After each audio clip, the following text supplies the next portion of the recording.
ఓటెన్ టీవీకి స్వాగతం. ప్రతి మనిషి తన జీవిత గమనంలో ఎన్నో ఒడిదొడుకులను ఎదుర్కొని ప్రయాణం చేయాల్సి ఉంటుంది. అయితే ఈ ప్రయాణంలో ఎన్నో ఆటుపోట్లు ఎదుర్కొంటూ తన ప్రయాణాన్ని కొనసాగించడం జరుగుతుంది. దీనిలో ప్రభుత్వంతో పాటు ప్రభుత్వ శాఖలు కూడా మిళితమై ఉంటాయి. ప్రధానంగా ఆహార భద్రతా శాఖ దీనిలో అంతర్భాగమే ఉంటుంది. ఇక్కడే అసలు కొసమెరుపు ఆరంభమైంది.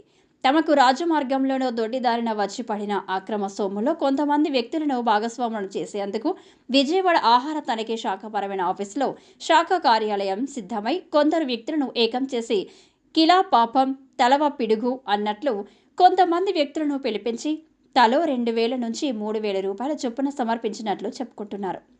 ఆయా సంస్థలో పనిచేసే ప్రతినిధులను ప్రసన్నం చేసుకొని మరికొందరిని ప్రసన్నం చేసుకునేందుకు కాలచక్రాన్ని తిప్పినట్లు తెలుస్తుంది.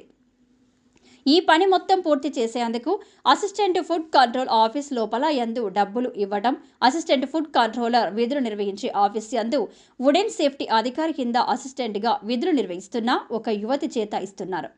150 మందికి పైగా ప్రతినిధులకు ఆహ్వానాలు పంపి ఆమ్యామ్యాలు అందజేసినట్లు తెలుస్తుంది.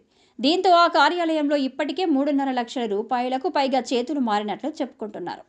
తమను, తమ సిబ్బందిని, తమ శాఖను ఎవరూ ప్రశ్నించకూడదన్న వంకర బుద్ధిని ఈ రూపంలో ప్రదర్శించి ఎక్కడికి అక్కడ కట్టడి చేసేందుకు ప్రతినిధులను ప్రసన్నం చేసుకునే భాగంలో ఈ మకిలీని అంటగట్టినట్లు తెలుస్తుంది. ఈ క్రమంలో వీరిపై విమర్శలు కూడా లేకపోలేదు.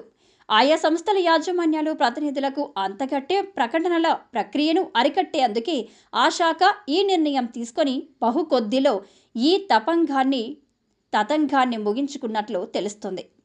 ఇంతమంది ఒక్కసారిగా నూతన సంవత్సరం, సంక్రాంతి డైరీ క్యాలెండర్లకు ప్రకటన అడిగినట్లయితే భారీ స్థాయిలో బడ్జెట్ అవుతుంది. కాబట్టే ఈ తరహా పంతాను నడిపించినట్లు తెలుస్తుంది.